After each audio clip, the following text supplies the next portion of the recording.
Here for CLNS Media with another episode of Pat's Daily, brought to you by our friends at FanDuel and SeatGeek. You'll hear more from them later on in the show, but it's the best day of the damn week. Wednesday means we're talking college football. And before we do get into all that, first, Alex, how are you? And after that, I want your thoughts on Ramondre Stevenson because news just broke. This is a college show, but we got to acknowledge that he's officially been placed on injured reserve. It was expected, but if you have any thoughts on the move, feel free to share after you update us on yourself. Yeah, I'm doing good, Taylor. On Ramondre, I mean, it had been reported he was going to be out for the year. They needed cornerback depth, so I think this is just confirmation of what we already knew, but you hope he comes back next year, picking up where he left off, because I thought he was playing well before he got hurt. Absolutely, yeah. I mean, again, this was something that was already expected. If he had come back, it would have been a major head scratcher and a weird move. But as Ian Rappaport added after he tweeted out the official move, it just wouldn't have made much more sense for him to come back. So that's quick. We're done with that. More importantly, the Patriots, with their win over the Denver Broncos this weekend, kind of messed up the draft pick order. So they were number 2 overall. By winning, they slid all the way back down to the 4th overall pick. Before we get into the scenarios, we're going to break down all the things that still can happen with 2 games left, and Alex has his thoughts on that.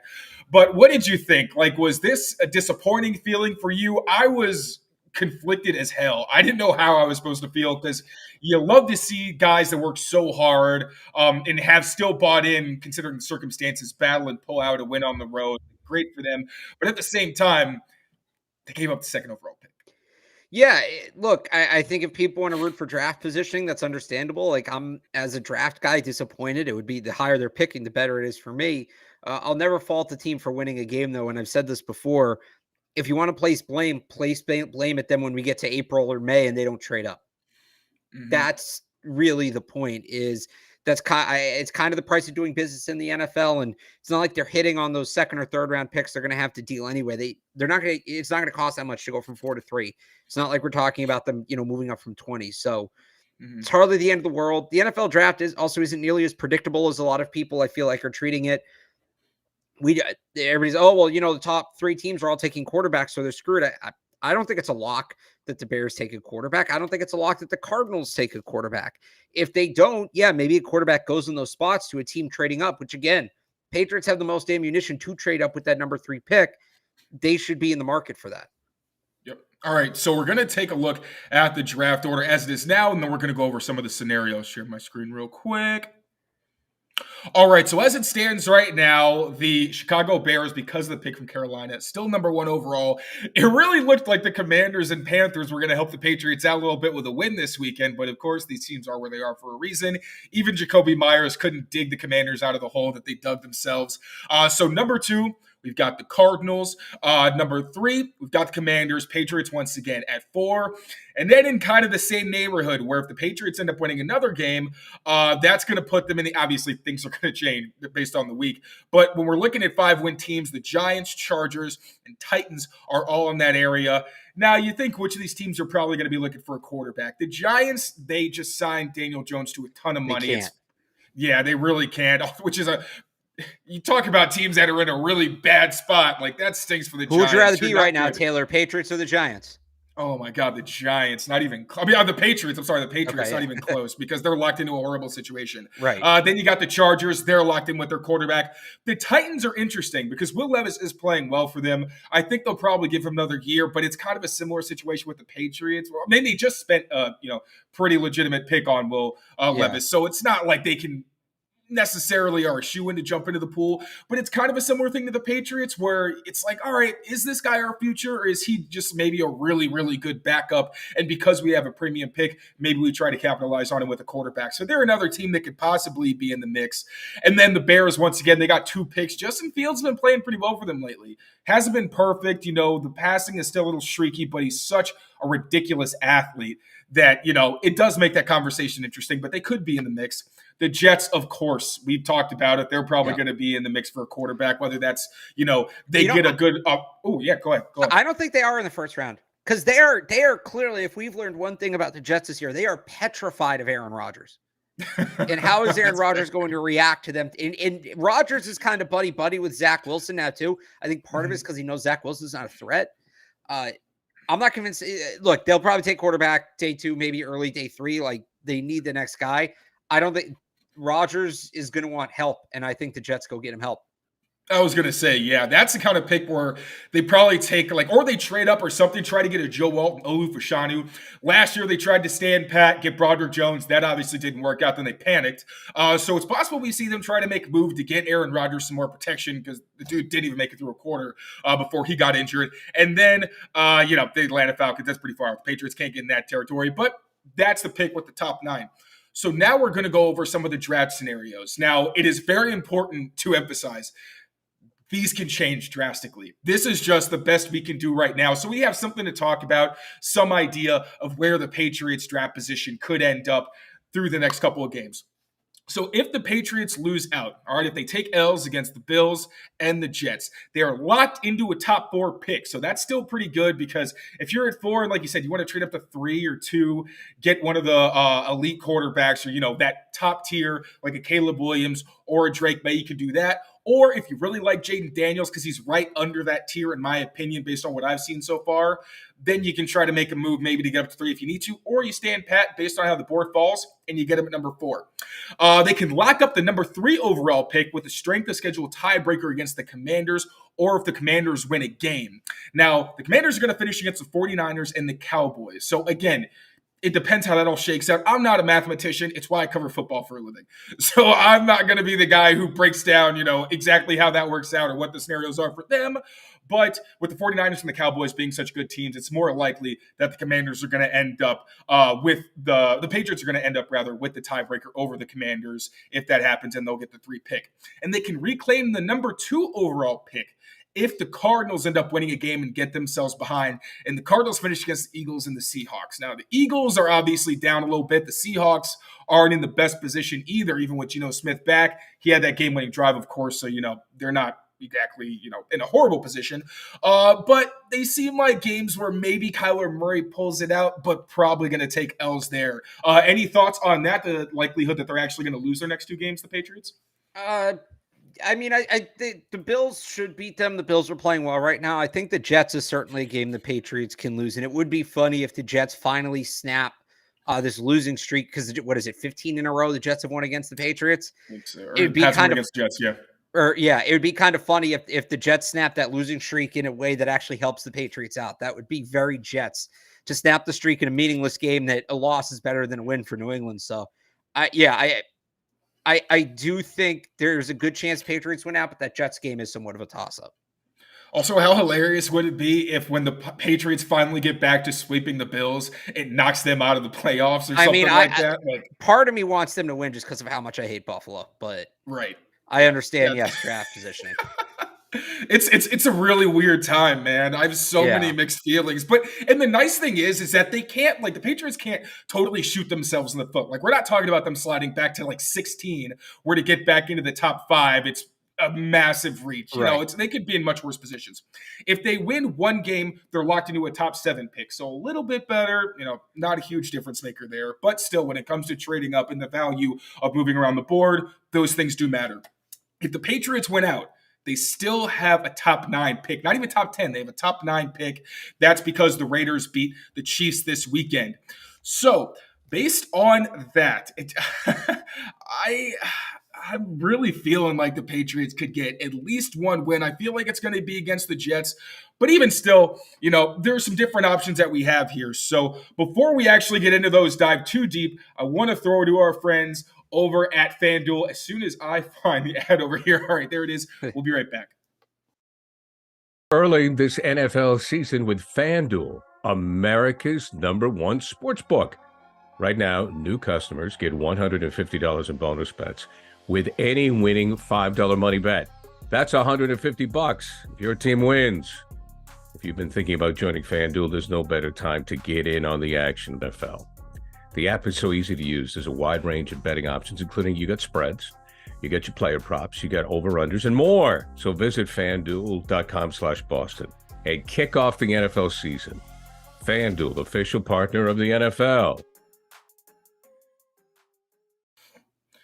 All right, Alex. So we've had a lot of discussions assuming the Patriots are going to have a top 2, top 3 kind of pick. But based on the scenarios we broke down, the worst pick they can get right now is the 9th. So based on that, let's live in a scenario where Caleb Williams and Drake May have been taken with the top 2 picks. And we'll go through the different scenarios. So like I said, the Patriots get a top 4 pick if they lose out. If they get 3 or 4, are you comfortable taking Jaden Daniels there? If obviously if they lose out, Bailey Zappe is pretty much locked in as he's not going to be the starter next year. If he wins out, I think it's an interesting conversation. But if they lose out, do you take Jaden Daniels? Do you trade back, try to get some more capital and get him later? What are your thoughts? Yeah, I absolutely take Jaden Daniels. I think if you have a chance to take a quarterback with his ceiling, you have to do it. You have to do it. You can't pass. In the situation, you're going to pass on Jaden Daniels because maybe Bailey Zappe's okay, right? Like even if Bailey Zappe is, let's say what we've seen the last 3 weeks is who Bailey Zappe is, and I know they're 2-1, but okay, they put up 19 points on offense last week, right? The Steelers game, you got one half of good football, and then why am I blanking on the game that was in the middle? You got the Chiefs, you got like sort of one half of good football. So yeah, I still think that quarterback is the position of quarterback is what it is. You need to go get a guy with a guy like, I wouldn't force it, right? I'm not going to like freak out and take Michael Penix that high or Bo Nix that high. But if Jaden Daniels is on the board, I think the Patriots have to take him. Yeah, I agree. Like you said, the draft is unpredictable, and you really don't want to be the team that, trades to 5 because you're thinking, they're going to take Marvin Harrison Jr., Joe Alt's going to be off the board. We got our guy. Somebody comes and swoops him out from under you, and then you have to settle if you want a quarterback for either a developmental guy or a pure pocket passer. A little historical context on that. The last time a team traded down from a top 10 pick and took a quarterback in the first round was 1995. The Panthers traded from 1 to 5, took Kerry Collins. Steve McNair went 3rd, by the way. So that it shows the way teams approach the quarterback position in the draft. And I think correctly have you. If your guy's on the board, take him. Take him. Because how many, the number of quarterbacks that have been traded up for in that time, it's a lot. I don't have the exact number, but it's a significant amount. If your guy's on the board, you take him. You don't flirt with it. Let me put it this way. If you think a guy who's going to win you a Super Bowl is sitting there, is there anything worth risking moving down 2 spots? You're going to get a 3rd round pick. Is that worth some bizarro thing happening where now you lose the guy that you think is your future Super Bowl winning quarterback? It's not. So is it maybe a little bit of an overdraft? Yes. People thought the Chiefs overdrafted Patrick Mahomes in 2017. Right, yeah. Does anybody talk about that anymore? Not really. That's kind of the point. If you hit on the pick, it's all well and good. And if the guy isn't good, doesn't matter whether you took him at 3 or 5. You have a bad quarterback. You got to start over anyway. So if your guy's on the board, you take him.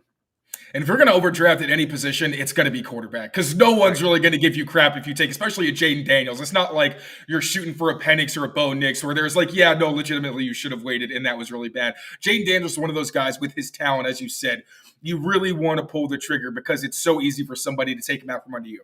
So if they end up winning one game, so I'll try to make it interesting and say that Bailey Zappe plays really well against either the Bills or Jets defense. So if he struggles against one of those defenses, like that's what we're expecting. But if he has a game like he had last week against the Broncos, where it's, oh no, he looks good in the pocket, he's moving around, he's making plays off schedule, he's throwing really accurate deep passes.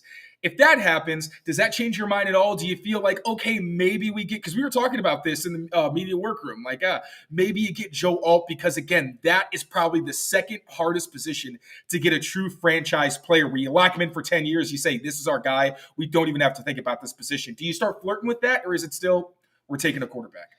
No, because you got to go by the entire body of work. That's just the reality of it. You got to go by the entire body of work, and at best, he's inconsistent. And you can't win with an inconsistent quarterback. So unless he I know what I've seen. I know what I've seen him. I think he's done a good job. I think he's proven to be a capable backup, a bridge starter, a spot starter in this league. But you're starting from scratch anyway, right? You might as well swing big. What's Bailey Zappe's upside? What's Jaden Daniels' upside? If you get the best version of Bailey Zappe, you should be counting on yourself to get the best version of whatever player you have at quarterback. That should, that might not be the Patriots' approach, but it should be. If you're counting on yourself to get the best version of whoever you have at quarterback, whose best version is better, Bailey Zappe or Jaden Daniels? I think that's an easy one.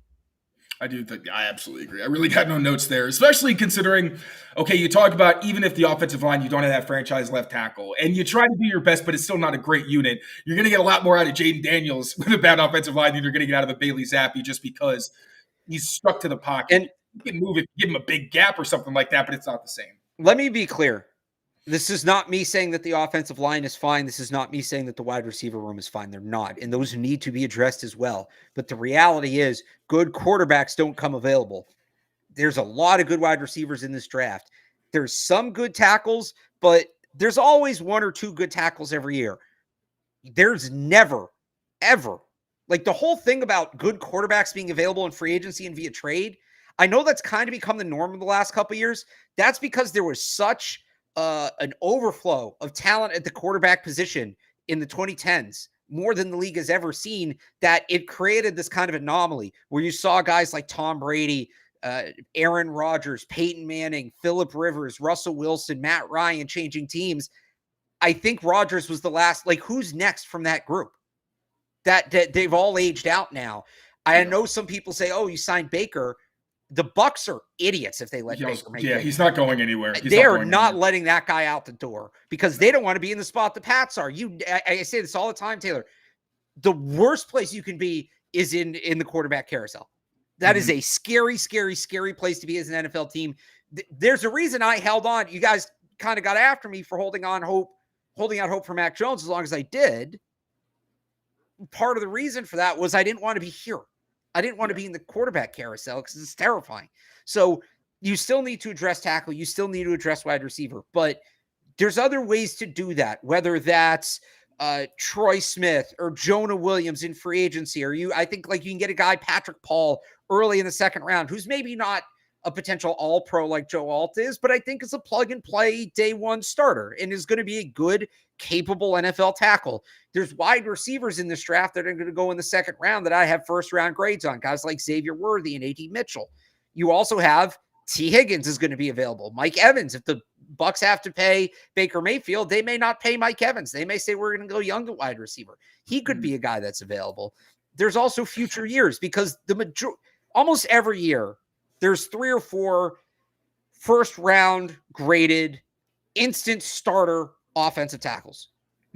Most years you get that at wide receiver. Last year, I think, was kind of a fluke year where you didn't, but most years you're going to have good wide receivers. The way it's going with quarterbacks right now, it's not guaranteed you're going to be able to draft a quarterback every year. We were talking about the 2022 class earlier in the day, Taylor, off the air, that 2022 quarterback class where Kenny Pickett was the only first rounder. Your face says it all, Malik. But like Bailey Zappe might be the second best quarterback in that class. Actually, yeah. Brock Purdy, who went last, and that's, if you're going to have the Niners offense, great. You can afford to do that. Show me how the Patriots offense stacks up to the Niners, and I'll tell you they can wait until the 7th round to take their quarterback. There's more and more classes like that. I think even this past year was not a great quarterback class. I didn't love, and this is going to sound like revisionist history, but it'll be great, Taylor, because nobody lets me talk draft outside of being relevant to the Patriots. Now I have this show to go back. Bryce Young's a decent prospect. I didn't love him. I thought CJ Stroud came with his risks. Obviously, he's panned out. Houston did a great job. Anthony Richardson was a pure project quarterback. And then that was kind of it in terms of potential starters. And Albert Breer had this report, I think it was last week, and I agree with him. You go back to that 21 class, and you put all the quarterbacks in the same draft. Trevor Lawrence is still 1-1. Caleb Williams is 2. Drake May is 3. And it's probably between Jaden Daniels, CJ Stroud, and Justin Fields for 4. So you're not you can't necessarily say we're going to push it to next year. These things change drastically with the transfer portal and all that. Like this time last year, we didn't know Jaden Daniels would be an option. But look, if that's the game you want to play, Shadur Sanders is going to go 1-1. So you're counting, are you going to have the worst record in the league if you add a good tackle and a good wide receiver? The other guys who are projected first round picks, Cam Ward is kind of a similar, less polished Jaden Daniels. These are the other guys projected to go in the first round right now. Riley Leonard, my comp for him is Sam Ehlinger. Tyler Van Dyke is got benched at Miami last year. Will Howard is an NPC quarterback. I mean, like, he's fine, but he's not anything to get excited about. And then that's it. The guys who are supposed to be the elite quarterbacks in this class, Drew Aller and Kyle McCord, both sucked this year. Like, McCord had to transfer out of Ohio State. So you were playing a dangerous game. If you say, I'll get the quarterback next year, you might not be in a position to get a quarterback next year. There may not be a quarterback for you to get next year. You don't take chances. And this is why I still stand by Mac Jones was the right pick. Even if it didn't pan out, because what would they have done the next year? And it's not like they had any other options in the class either. Exactly. It was like Mac was their Jones best was option. the only guy who was an option. And if they'd waited the next year, they probably would have ended up with Kenny Pickett. So great, you still get Mac Jones just 1 year later. When you Tiny hands, Mac Jones. Right, exactly. When you have a chance to take the quarterback, you have to do it. That's just the way the NFL works. That's just the way the league is set up. I hate it. I missed back in the day when you could take a running back in the top 5 because every position mattered and teams are more well-rounded. They're not anymore. And that's unfortunate. But if you want to win games, you got to play the game. And that's Jaden Daniels or whichever quarterback. We talked about this before. And Daniels might go too. It might be Drake May. You got to take the quarterback. That was one of your best rants of this entire series. That was fantastic. No notes. It's basically my entire draft philosophy for this year laid out. I might piss you off a little bit with this one, but playing devil's advocate for the sake of conversation. Yeah. Would you have any interest in Russ to become? And I will throw Kirk Cousins into that mix as well. Nope. No? So I'll actually give you another guy. Kirk Cousins I'm out on. He's what, 35, 36. He's coming off a torn Achilles. Like if they were to draft somebody in the first round and you're going to tell me Kirk Cousins is the bridge guy and he's here to mentor the younger guy, like I could get into that. With Russ, it's kind of the same thing. Like if he's here, but I don't think he's going to sign to be a bridge guy. He's not going to sign with a team that's drafting a first round. Like Russ as a mentor sounds genuinely terrible. Right. Terrible. If you're going to draft a short, mobile quarterback who is just all over the map and completely unpredictable, if you're going to sign a short, mobile quarterback who's totally all over the map and completely unpredictable, go give me Kyler Murray at that point. And I'm not saying I want Kyler Murray, but Russ is old. He's been hurt. He hasn't played well the last few years. He's a head case. He's going to want a decent amount of money. You can't draft somebody because you don't want to piss him off. No.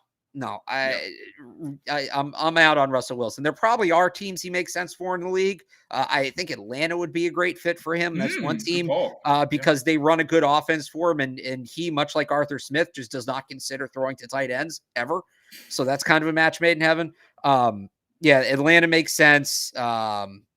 I had one other one, and I don't remember who it was, but I had one other one in my head. Oh, Seattle. If they're done with Geno Smith, like if Geno Smith, if they're like, we want to reset it, maybe he goes back there. Although I don't know what his and Pete's relationship is like. But yeah, I don't need to see Russ in New England. We already did Cam Newton. I'm good on that. Totally agree.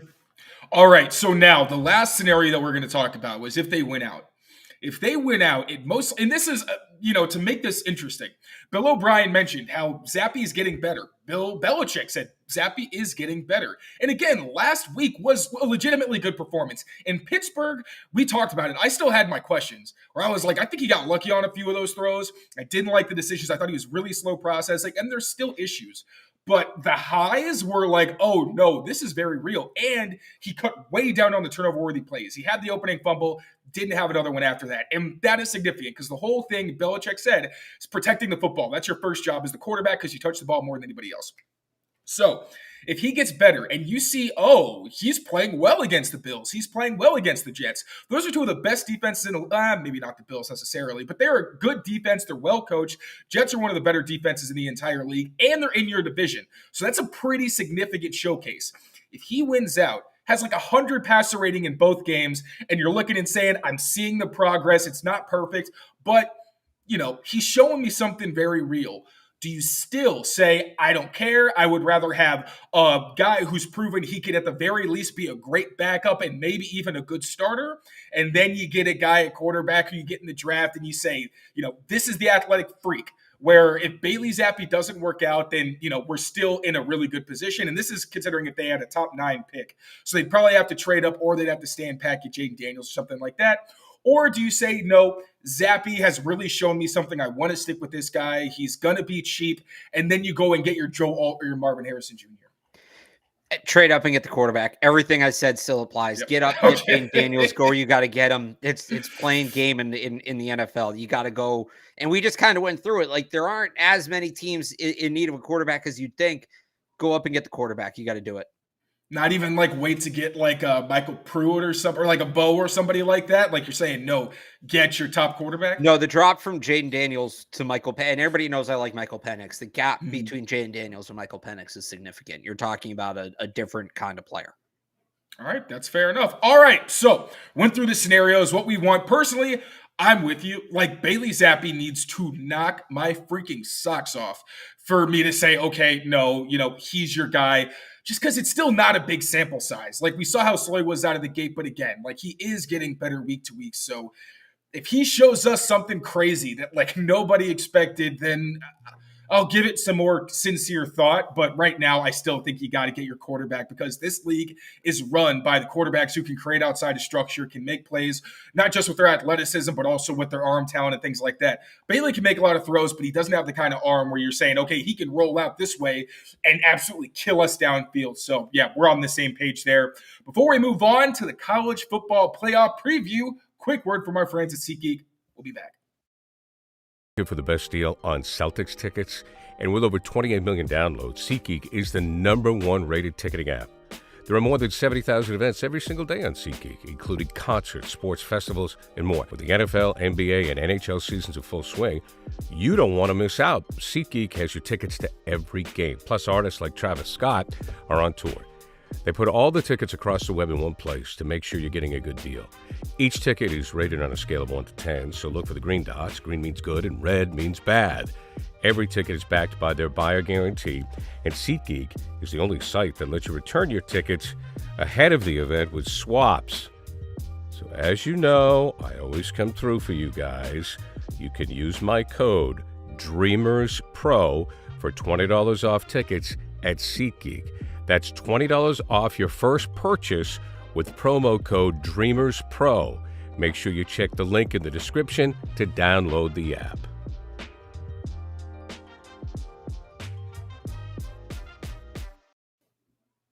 All right, Alex. So the first game we're talking about Monday, 5:00 p.m. Eastern time. We got Alabama versus Michigan. For Alabama, you gave me your list of players that we need to watch.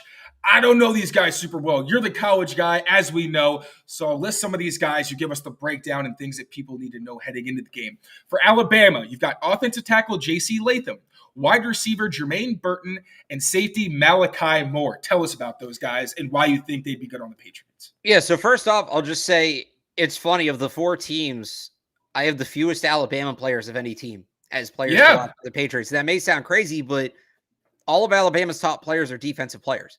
And the Patriots need offense, right? Shocker.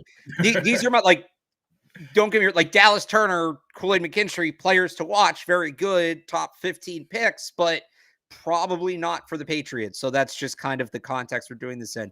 J.C. Latham, in theory, Patriot, 6'6", 360, 2 years of starting experience, just a mauler of a right tackle. Trent Brown, like, at least as a football without the attitude problem, right? So the problem is he's projected to go in like the 10 to 15 range. So he's kind of in between for the Patriots. You're either trading back or you're trading way up to make him your second pick, which would be tough.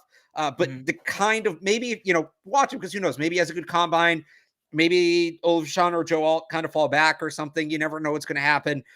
He looks like a Patriot. He definitely looks like a Patriot. So when we thought the Patriots might be okay this year, when we thought they were going to be like an 8-9, 9-8 team, like J.C. Latham was my guy for the Patriots.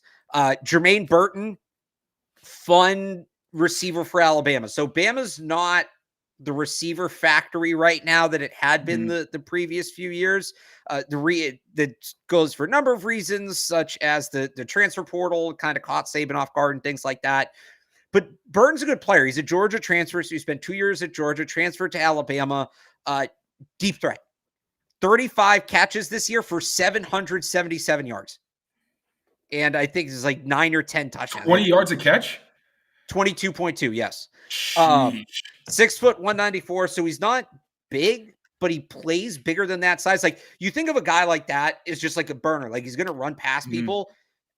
Burton is surprisingly competitive at the catch point, going up for jump balls. He had a catch in the SEC championship in the end zone on a deep post where he goes and like muscles through a safety to get to the football and make the catch. That's pretty much it. Like he's not a super detailed route runner. He's not a guy that's going to make a ton of impact in the short and intermediate part of the field over the middle. And if you're still running Bill O'Brien's offense, that may not be kind of the guy you're looking for. But if the Patriots want to reset the wide receiver room and are just looking for talent, a guy that's probably going to go late day 2, early day 3. Now, his interviews are going to be big. He's seen as kind of a hothead. There was an issue with him where when they lost in Tennessee last year, fans stormed the field, and he kind of sort of like shoved a fan, and it was a whole thing. He's apologized for it since, but like he's going to get asked about that. So that could impact his range where he could get up into that fringe top 50.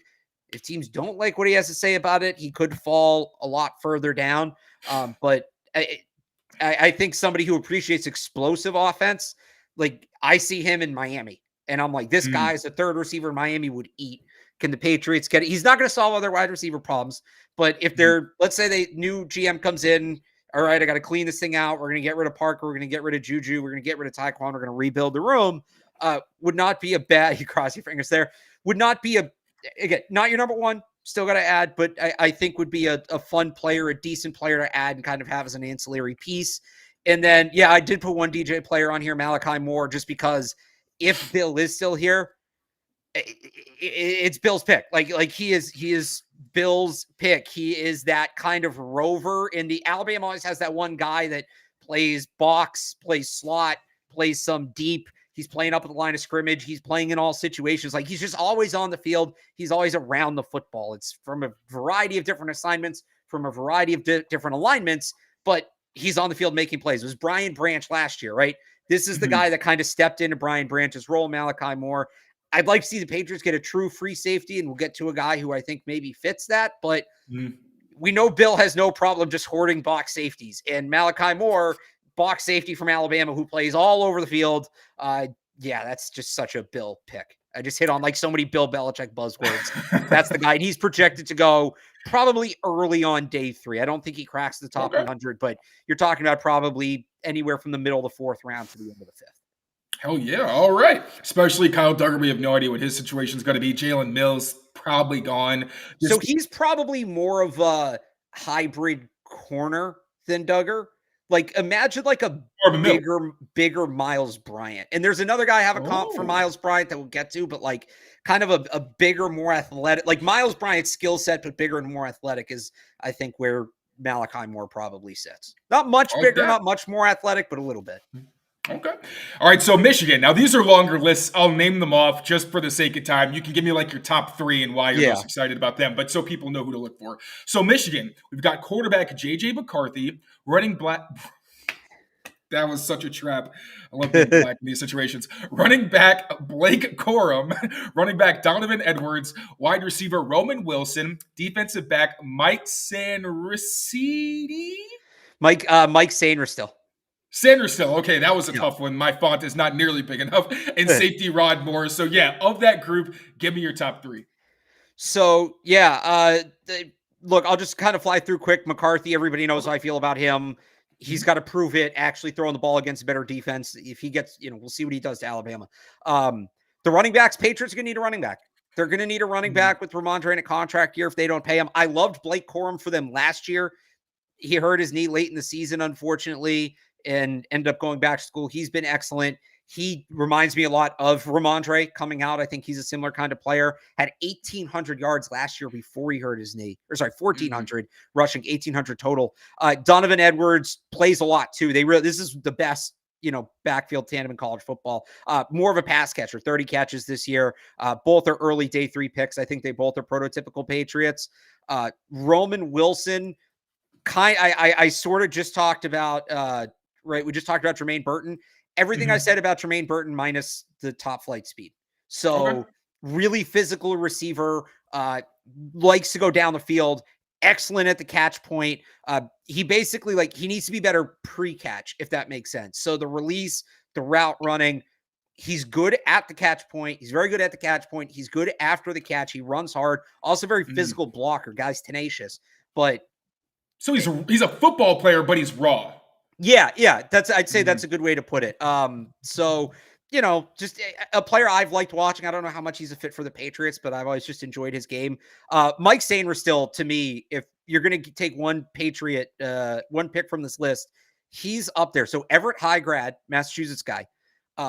First 3 years at Michigan was a slot receiver and was pretty good at it in 2021. He had like 30 catches. Moved to defense in 2022, didn't skip a beat. You talk about versatility, and I know I just kind of raved about it with Malachi Moore, but Sainristil, 6 foot, so he plays the boundary, he plays the slot, he plays box safety, he plays deep safety, supremely athletic, great length. He's still kind of raw just because he's only been playing defensive back for 2 years. And they're moving him all over the place, so it makes it harder to learn any one position. Like, I watch him and I see flashes of a guy like Jalen Mills. And I don't know if that's exactly the comp because he is still so raw. It's hard to make one. But yeah, Mike Sainristil, love him for the Patriots. And then Rod Moore is their free safety. And like I said, I'd love for the Patriots to get a true free safety, try to start replacing Devin McCourty. More multi-year starter, logged 1,400 snaps. In that time, he was only penalized once, only missed 13 tackles. Just a really disciplined, technically sound, knows what he's looking at kind of football player. Both of those, most of these guys, by the way, so I said the running backs are early day 3 picks. Roman Wilson's probably an early to mid day 3 pick. Sainristil will go, he might go late day 2, but probably early day 3. In Rod Moore's projected to be a day 2 pick. He's one of the top free safeties in this class. All right, so moving on to the 8:45 game, we got Texas versus Washington. For Texas, you got quarterback Quinn Ewers. Hey, I'm going to teach something. You can do Sugar Bowl, Rose Bowl, or Rose Bowl, Sugar Bowl. Oh, you want to refer to them as that because that's what they are. Okay. If you want to call the Rose Bowl the granddaddy of them all, it's one of the. I don't know why. It's just it feels like football hardo to call it to say and in the sugar. This is the Rose Bowl's Alabama, Michigan. The Sugar Bowl's Texas, Washington. Have I earned the right though? Because I'm such no, a that's noob that's in what the I'm draft saying. world. That's what I'm saying. You've earned the right to be that kind of college football hardo and call them the bowl games. All right, fair enough. Okay, so I'll try again. In the Sugar Bowl. Love it. Sugar Bowl. We got Texas. We're looking at quarterback Quinn Ewers, wide receiver Xavier Worthy. We've talked about those guys a ton on this show. Yeah. Wide receiver A.D. Mitchell, wide receiver Jordan Whittington, tight end Jatavian Sanders, and offensive tackle Christian Jones. What do you got? So we've talked about Ewers, so I'll kind of just, go quickly with him, but was projected to be a first-round pick. Kind of had an up and down year. He had a shoulder injury at one point, missed some games. Right now is projected to go early on day 2. Not a bad spot, but a guy of his pedigree was expected to be, I think, in the last 10 years, he's the second highest ranked high school recruit of all time, behind only Trevor Lawrence. He was one of those generational, right? He had an NIL deal as a senior in high school. We're talking about this kind of guy. He wants to be a first round pick. And we talked earlier about next year's draft class. If he goes back to school, he probably will end up being a first round pick. That being said, Washington, if he plays well against Washington, great. It's really Alabama or Michigan. So he beats Washington. He gets a shot at 2 elite defenses, one of 2 elite defenses. If he tears that up, he's probably a first round pick. And now what are you going back to school for? And you got Arch Manning waiting there. You're going to have to hold off and whatever. So I feel pretty good about who Ewers is. He's kind of like a fringy athletic, really gutsy quarterback. He's got a lot of fun traits. He just needs to show that he can be consistent enough in those traits over the course of a game against a good defense. That's what we're waiting on with him. Wide receivers for this team, the skill position, super fun. Xavier Worthy, A.D. Mitchell, Jatavian Sanders, all going to be top 50 picks. Worthy maybe sneaks into the first round. I think I almost gave you a heart attack last time when I told you he's a taller Zay Flowers, but that's who he is. That's really who he is. He's super fun. If the Patriots want to go more true X, try to replace Devontae Parker, A.D. Mitchell, 6'4", 200 pounds. He is fat. He's not a burner, but he's not slow. Honestly, the comp for him, I just said replacing Devontae Parker is prime Devontae Parker. Think Devontae Parker that one game against Stephon Gilmore. I think that's kind of the player you're hoping to get if you draft A.D. Mitchell. So do you want like true burner speed and elusiveness and agility and finesse? Or do you want size and power and like not slow, but he's not Xavier Worthy's gonna be like a 4.3 guy, right? AD Mitchell's probably gonna run in the 4.5s, which for a guy that's 6'4", yeah, you take that. And then Jadavion Sanders, really good, well-rounded tight end, 6'4", 250. Good, not great blocker, but he has the tools to get great once he's coached up. He's good blocking in space. He needs to be a better inline blocker, but Bill O'Brien's offense with some of the creative stuff they do with pulling and getting out to the edge, I think Jadavion Sanders could totally function in that run game. And then he is just, you talk about top tier freak athlete. I know The Athletic every year does that list of like the 50 biggest freak athletes in the draft. I would expect Jadavion Sanders to end up on that list. You go and you watch some of his clips from high school, man. It is Texas high school football. He's from Texas. He's not like playing scrubs. Legit, yeah. He's like palming the football over his head, jumping up at the goalpost. Like this dude is built to be a tight end, and he is going to be in the like RAS score, all of that. He should knock all that out of the park. Really fun in that regard. And Christian Jones, we talked about JC Latham as kind of that Trent Brown comp. Christian Jones is in. It's funny. I tell Evan this all the time, and now I'm doing shows with other people. I got to explain it.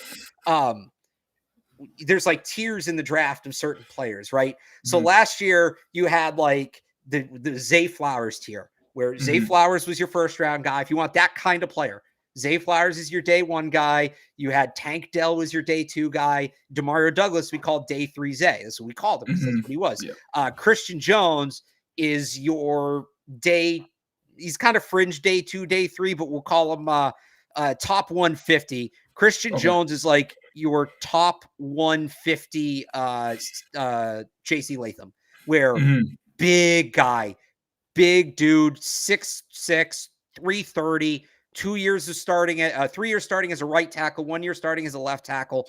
He's probably a right tackle in the NFL. As a run blocker, he's up there among the best in this class. He's got some work to do as a pass blocker, and that's why he's going on day three. He's a project guy. He'll be at the Senior Bowl, so the Patriots will have a good look at him. But if they do want to, I don't think they should wait on a tackle. But if they want to wait on a tackle, or they want to double up and add a project guy later on, like they love to do. like Christian Jones is such the guy that they take in like the fourth round, bury for 2 years. We're like, why the hell did they take this guy? And then he's a starter for the next like 8. Like Christian Jones strikes me as that kind of prospect. So, but he'll be playing in this game, and Washington's defense isn't great. They have some great pass rushers. Braylon Trice specifically stands out. He's going to be tested, Christian Jones, with NFL talent in this game. He's certainly a player to watch. That'll be an exciting one. All right. Last but not least, we got Washington. Got quarterback Michael Penix, of course, wide receiver Rome Odunze, wide receiver Jalen Polk. Again, these are guys we've talked about a ton on this show. Running back Dylan Johnson, offensive tackle Troy Fautanu. He declared, I think it was a week or two ago, and cornerback Jabbar Muhammad. What do you got? So we've talked about Penix a bunch. Everybody knows where I'm at on him. Kind of the same thing with Nix here, where we know what he is. It's about establishing draft position, locking himself in as QB4, locking himself in as a first-round pick, a good performance against Alabama or Michigan. It's kind of just basically being like, yeah, I know I'm 24. Yeah, I have too many injuries, but are you really going to pass on all this talent? Like, look what I did to Alabama. Are you really going to pass on this? That's kind of what Michael Penix is trying to do in this playoff.